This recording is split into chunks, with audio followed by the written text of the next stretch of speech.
निवडणुकीचा अंतिम टप्पा आता पोहोचलेला आहे। 5:30 वाजेपर्यंत मतदान होत आहे। मात्र आता बोरिवली पूर्व विभागामध्ये देखील मतदारांचा उत्साह आता शिगेला पोहोचलेला आहे। मोठ्या प्रमाणात 4:30 वाजल्यापासून 5:30 वाजेपर्यंत मतदार गर्दी करत आहेत। मात्र या ठिकाणी मतदान केंद्राची पाहणी करण्यासाठी आलेले माजी आमदार पोतनी साहेब आपल्या समवेत आहेत। साहेब नमस्कार, लोकशाही न्यूजमध्ये आपले स्वागत आहे। मुंबईची निवडणूक सुरू आहे। धनशक्ती विरुद्ध जनशक्ती असा आरोप केला जातोय कायमस्वरूपी, असं उद्धव ठाकरे गट किंवा मनसेकडून असं आणि सत्ताधाऱ्यांच्या विरोधात मोठ्या प्रमाणात असं सांगितलं जातंय। कसं बघता, धनशक्तीच्या विरोधात जनशक्ती की जनशक्तीच्या विरोधात धनशक्ती, कसं बघता? धनशक्तीच्या विरोधात जनशक्ती आहे आणि किती धन वापरलं तरी या मुंबईमध्ये त्यांची ती जादू चालणार नाही आहे। मुंबईकर आणि मुंबईतील सर्व तमाम मराठी जनतेने निश्चितपणे यावेळी शिवसेना उद्धव बाळासाहेब ठाकरे आणि मनसे आमचे राज ठाकरे यांच्या पाठीमागे भक्कमपणे उभं राहायचं ठरवलेलं आहे।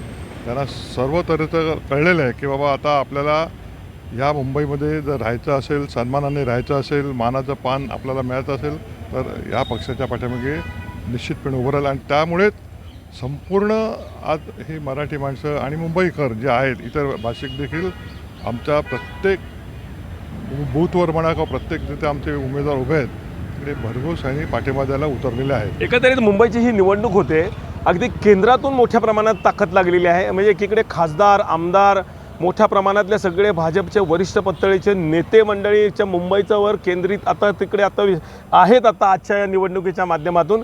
आणि एकीकडे उद्धवसाहेब ठाकरे, राज ठाकरे आणि महाविकास आघाडी मोठी शक्ती एकीकडे आमदार खासदारांची आहे।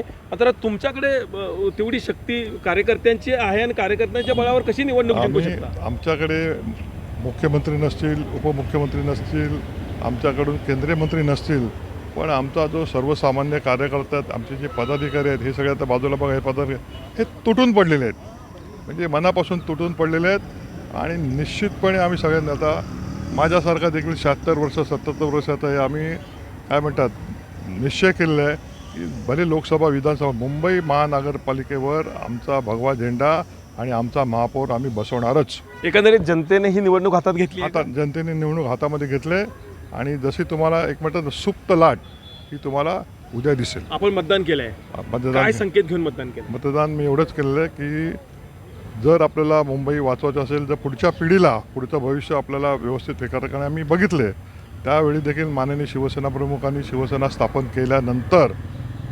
आम्ही मराठी माणसांची कशी ससे हुलपट त्यावेळी होत होती आणि साहेबांनी कसं त्यावेळी मराठी माणसाला मानाचं पान दिलं ते आम्ही बघितलेलं आहे।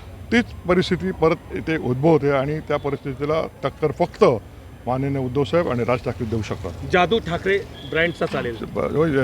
जादू ठाकरे ब्रँडच चालेल, बाकी ते कोणाचं ब्रँड मुंबईत चालणार नाही। नक्कीच हे माजी आमदार पोतनी साहेब होते। मुंबईत फक्त जादू ठाकरे ब्रँडचाच चालेल असा विश्वास माजी आमदार पोतनीस यांनी व्यक्त केला आहे। इम्तियाज मुजावर, लोकशाही मराठी, सातारा। लोकशाही मराठी, ऐका, पहा, जागरूक रहा।